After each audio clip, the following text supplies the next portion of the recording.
Eliza, yeah, the same artist you probably know as Eliza Doolittle is back, and she's not easing in quietly, not at all. After 4 years without a full length release, she's dropped the Darkening Green.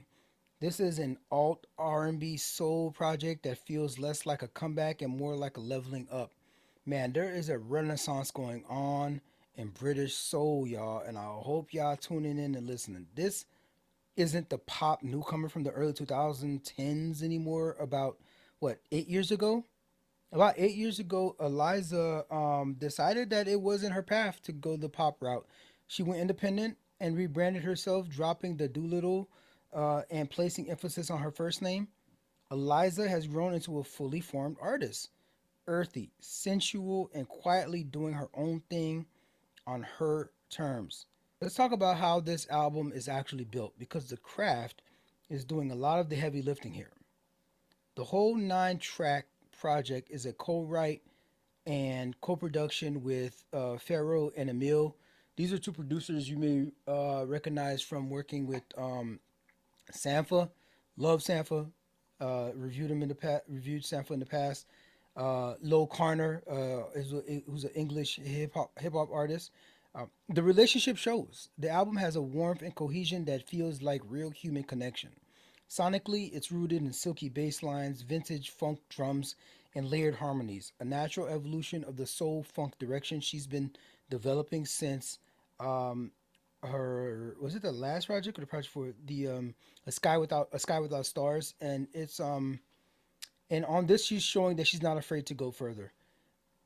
A few tracks you may want to sample if you're trying to just get a taste of what it's like. Anyone else? This is the second one on the project. This is Eliza's first real love song. It's written about her long term relationship. It features chugging, slightly grungy guitars that provide a warm, distorted contrast to her otherwise airy falsetto. Cheddar comes up a couple tracks later. Don't let the title fool you. This joint is sharp. It's funky. I mean, I'm still thinking cheesy, but it's not cheesy. It's not cheesy.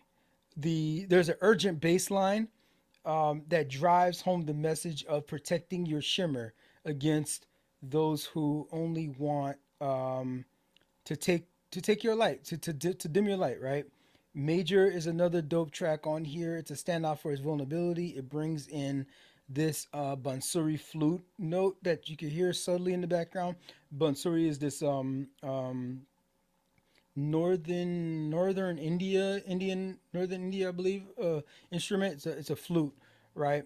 And this musician Hashil is on there with her, so it does a great job subtly introducing that instrument there, and it adds something generally meditative to the mix without it being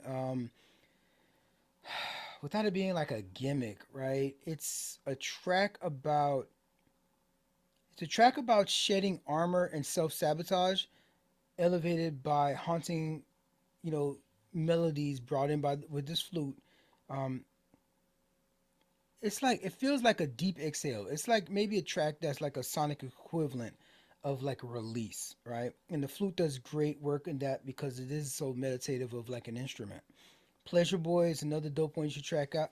You should check out. This is the probably going to be the most sensually attentive moment on the project. It's got an undulating disco rhythm that feels like a vintage 80s soul pop gem, perfectly showcasing her honeydew vocal delivery. The Darkening Green is living somewhere between dusk and midnight. It's slow without being sleepy. It's sensual without being overweight. The kind of music that feels like processing something, not dramatically, just honestly processing something. The vibe, think earthy, think soft funk grooves, warm analog textures, and the emotional clarity that never tips into melodrama. There's a thread running through it about reconnecting with nature, with yourself, with the things that actually matter. A quiet Sunday morning would be the probably the best time to listen to this joint. Like, Um, it's the kind of album that asks for your attention, but it doesn't demand it. It's okay existing as a soundtrack to you cooking Sunday brunch, for example. Um, it's confident, it's soulful.